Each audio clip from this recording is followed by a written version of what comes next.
अस्सलाम वालेकुम फ्रेंड्स, उम्मीद है सब खैरियत से होंगे। ए टू जेड कार सिस्टम में खुश आमदीद। आज मैं आपके साथ गाड़ी के कंप्यूटर के बारे में बात करूंगा, जिसे हम ईसीएम भी बोलते हैं, इंजन कंट्रोल मॉड्यूल भी बोलते हैं। तो ये वीडियो उन दोस्तों के लिए बहुत ही ज़्यादा इम्पोर्टेंट है जो इस फील्ड में बिल्कुल न्यू हैं और वो ईएफआई गाड़ियों का काम सीखना चाहते हैं। वो वीडियो एंड तक वॉच करें।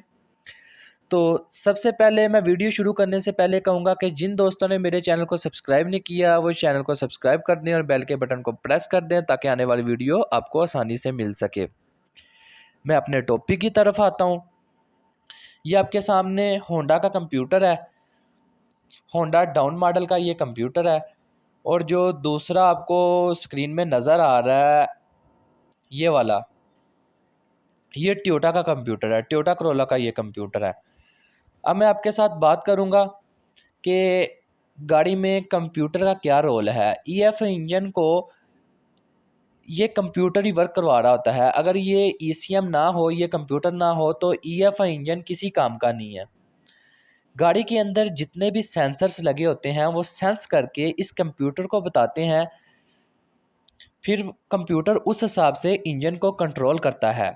मिसाल के तौर पर crank shaft position sensor signal देता है कंप्यूटर को कि एक नंबर सिलेंडर का पिस्टन टॉप पे आया है।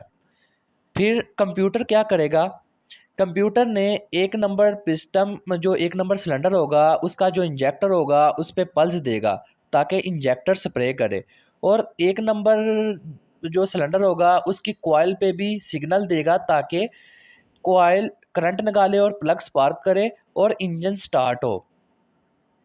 ऐसे ही मैं दूसरी मिसाल देता हूँ।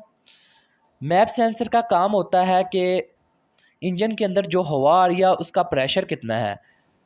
मैप सेंसर इंजन के अंदर जो हवा आ रही है उसका प्रेशर कितना है वो कंप्यूटर को बताता है। फिर कंप्यूटर उस हिसाब से गाड़ी के अंदर फ्यूल एडजस्ट करता है।